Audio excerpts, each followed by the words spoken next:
person, including the accused persons before you, have a right to bail, except upon establishment by the prosecution of compelling reasons. As my learned senior will shortly indicate, we have enumerated by factual matrix a number of compelling reasons justifying the denial of bail upon each and every one of the accused persons before you.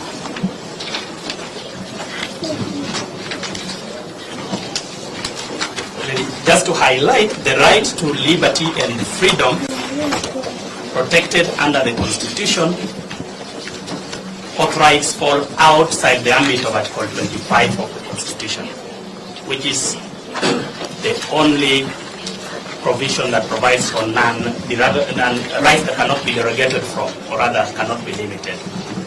So that the right to liberty and freedom can be limited in an open, in the words of the Constitution, in an open and democratic society as is ours, through the least restrictive measures. And we are urging the court that a denial of bail this morning is a least restrictive measure to limit the right to freedom and liberty of each and every one of the accused persons.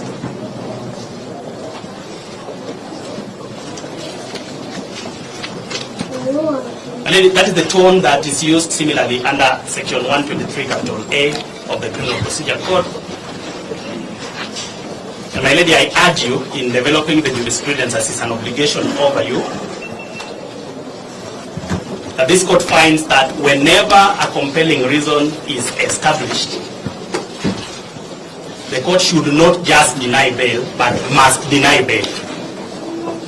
That where we have established a compelling reason, the court's hands are tied and it must deny bail. I urge you that that is the correct interpretation of Article 49(1)H. And if that is agreeable, the bail and bond policy guidelines then goes to enumerate a non-exhaustive list of compelling reasons which have been built from time to time from decisions of the superior courts, including this court, and which I must admit my learned friend Bain has played a very important role.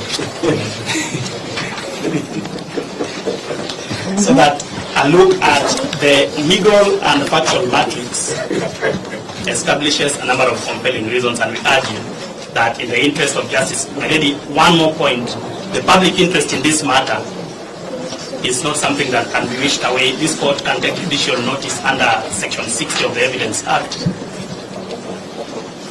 to notice that this is a matter that has attracted immense public interest, and that in addition to all the compelling reasons that my learned senior Mr. Ondimu, OGW, will highlight this morning, the public interest, if there lacks any other that we have established, the public interest in this matter alone is sufficient enough compelling reason to deny bail. That's all from me, my lady. I will hand over to my very learned senior. Thank you. Unless there's a question for me. No, now. I'll ask later. My lady, just have to add on briefly to what my colleague has pointed out. It is the duty of this court to weigh compelling reasons in a balance. So take the pace of Mr. Owiti. I didn't pardon him because he knows the speed of the court. I am not video recording you, unlike my friends because here. We are used to the advanced our law courts where we usually we are now back to you transcribe. Yes. Congratulations on that for setting the pace. Yes, now I will take yes. My lady, the duty of the prosecution as at this point is to prove the existence of compelling reasons on a balance of probability as stated in paragraph 4.26a, paragraph 4.26a of the bail bond policy guidelines. Yes. My lady, the authorities that have provided and the bail bond policy guideline do enumerate what these compelling reasons are. As has been pointed out, that the list is not exhaustive.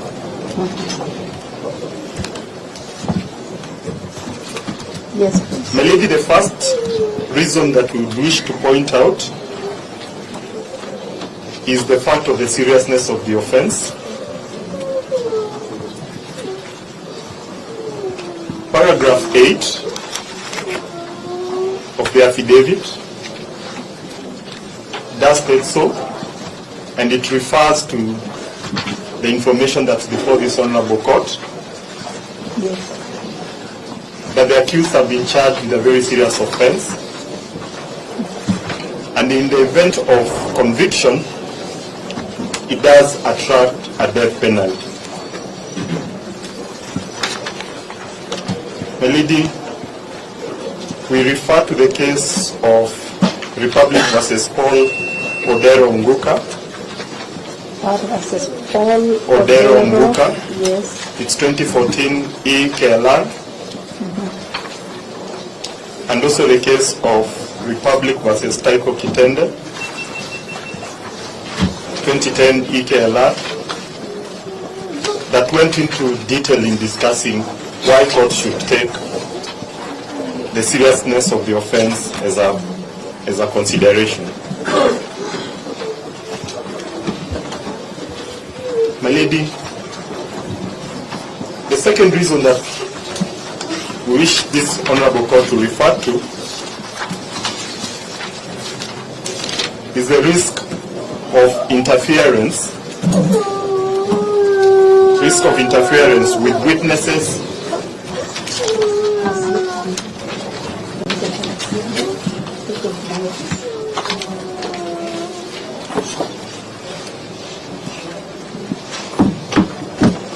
future advocates is fussy. Let's get him out first.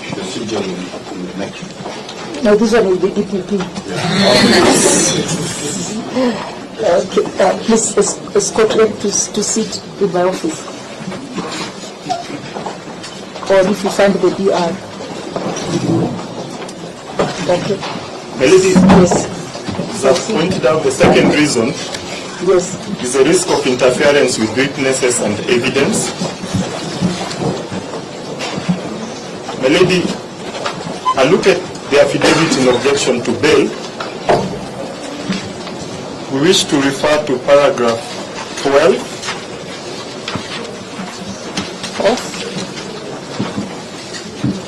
from paragraph 11, 12, and also paragraph 18 through to 20.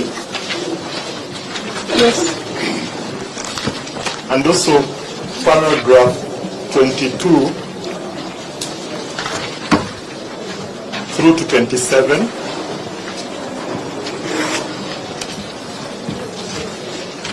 And also paragraphs 34 through to 37. My lady, these particular paragraphs, in regard to the first four accused persons, the first three accused persons were police officers who are serving at the Central Police Station during the material times. Hence, the affidavit goes into detail to explain their respective capacities and the position of influence that they hold. My lady, secondly, to show the aspect of interference, see in the affidavits, the paragraph that I've mentioned, is that there was interference with the surveillance system.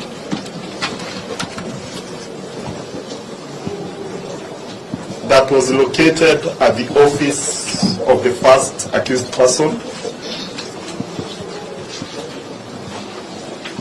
leading to material interference with the investigations process, in order to know Leading to material what? interference of the investigative With my process. hand, Sorry, material interference of the process of investigation.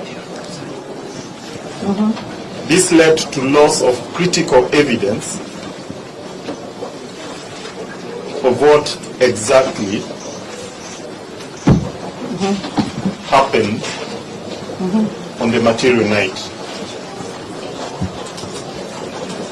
yes, My lady, this clearly shows that the first three accused persons possess that particular capacity to interfere. My lady, in respect to the fourth accused person, it should be noted that the fourth accused person was regarded as a Kinara. what does that mean? He occupied a leadership position during his detention period at the Central Police Station. A leadership position? Yeah, and he was commonly referred to as Kinara During this detention? during his detention at Central Police Station. He's a police officer.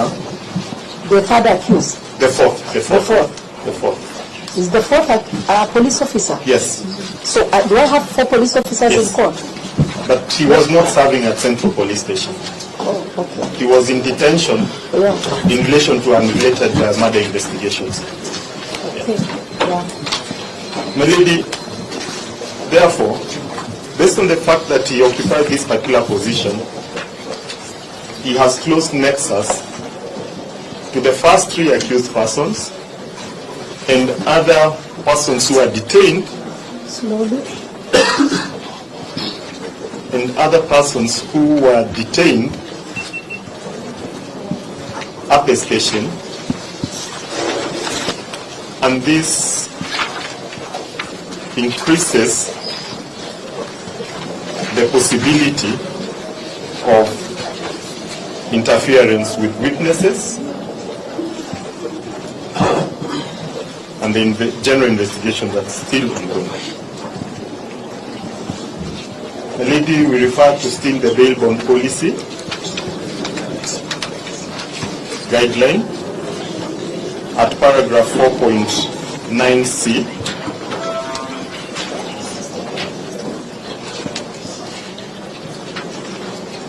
The lady, we also refer to the case of Republic versus Milton Kabulit and 6 others.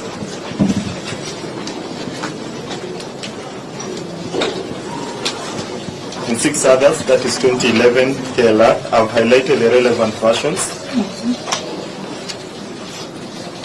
The relevant versions, I believe court will be able to look at it. Yeah, remember to share with us. Yes, I've already shared copies of the same. Okay. My lady, the next, the third I would wish this court to address is the risk, the flight risk. My lady, flight risk is more of a cumulative effect of all the entire paragraph, because it raises the risk of the accused persons absconding due to what is facing them.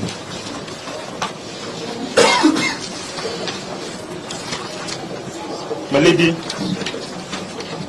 the accused persons are facing a possible death penalty.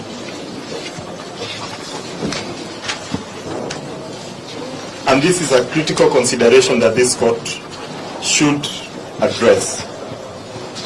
Secondly, in regard to the fourth accused person,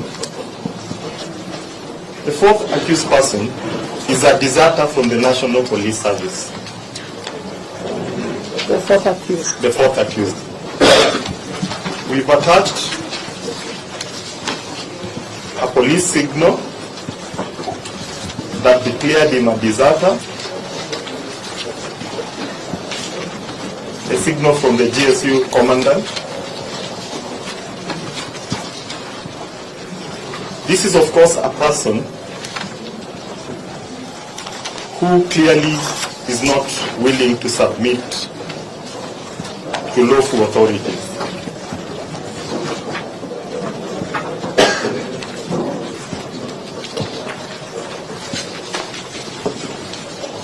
My lady, the fifth reason that I would wish this court to look at, which is related to the previous ground, is the preservation of the integrity of the investigation and the trial itself. Reference is made to paragraph 13, 17, 21, 33. Pardon the paragraph? 13, 17, 21, 33, 38, and 39. My lady, it's important that this court addresses those concerns raised by the prosecution of the need to ensure that the entire investigation is exhaustive and the trial is not in any way affected.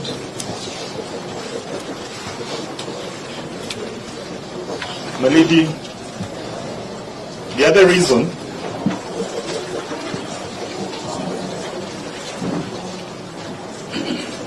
the sixth reason is that the threat to public order and security, as had been alluded to by my colleague JV. My lady, we refer to paragraph 37, 37, and also paragraph,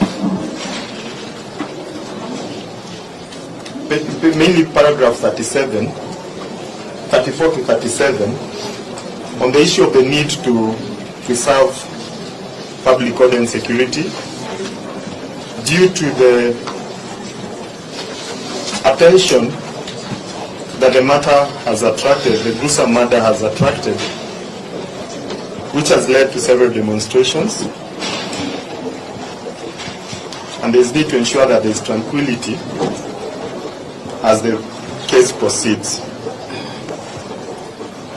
My lady, there's seventh reason that we wish to refer to is also for the own protection of the accused persons.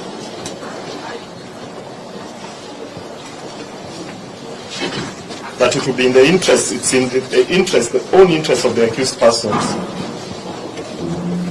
as referred to paragraph 44, that the matter is heard and determined while they're in custody. My lady, this is also referred to in the bail bond policy at paragraph 410. The court should also look at the security of the accused persons.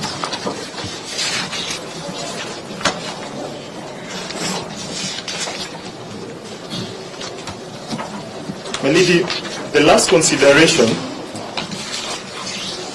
is also on the issue of the victims' rights and public interest. My lady, we refer to paragraph 41, 42, paragraph 41 and 42, which captures in brief the views of the victims.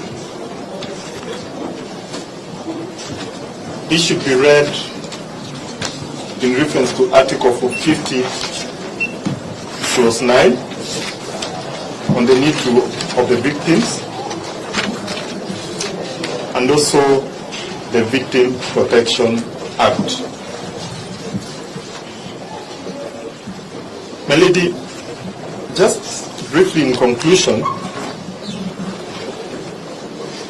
I wish to just, for emphasis, just read a quotation. I know my colleagues will definitely pinpoint the question of presumption of innocence. Is it them or the Constitution? Yes, I know they will keep on dwelling on it. My lady, I look at the case. The quotation. I look at the case of Republic versus Milton Kabulit. Yes. They highlighted at page 21. My lady, I've highlighted the relevant version, where the judge basically says that one cannot be committing such crimes or accused of such crimes and raises the question of presumption of innocence. It says what court should look at is a common person. My lady, if I would read, the judge says that the common man, in my view, means the rural man or woman who makes a living in the slopes of Mount Kenya, the shores of Lake Victoria, in the slopes of Mount Kenya. Slopes of Mount Kenya, the shores of Lake Victoria, or in the unforgiving dry lands or poor soils of the north and the north rift of the country.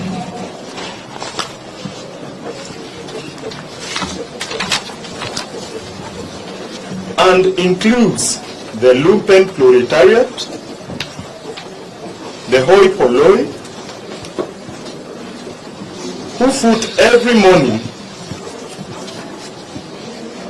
to find a day's wage.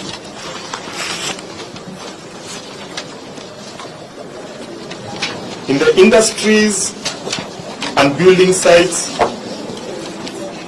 of the Novo Ridge, in the cities and towns in Kenya. The judge continues and says, it hurts their sense of righteousness that a suspected patricide, matricide, fratricide, a rabbit rapist, a defiler of children of tender years, slayers of law enforcement agents, organizers of mass murder, for whatever cause, drug barons, should be granted bond or bail because they can meet the tough conditions. My lady, that particular decision really looks at the question of presumption of innocence, the rights of the victims. And in this case, the judge at page 22 addresses the questions of the relatives of deceased persons. And in the third paragraph of that particular page,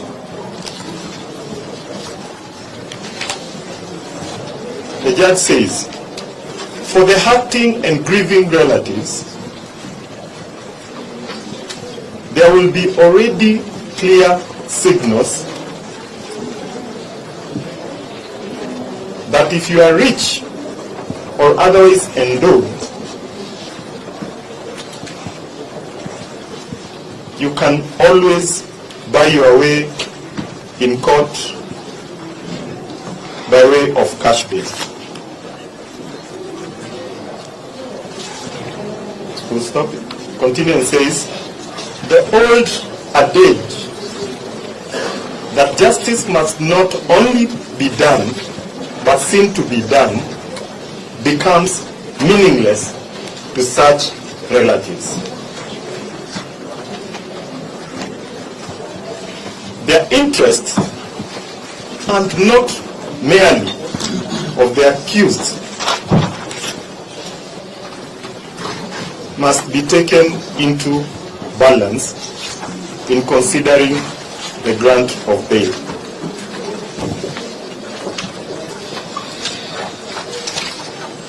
My lady,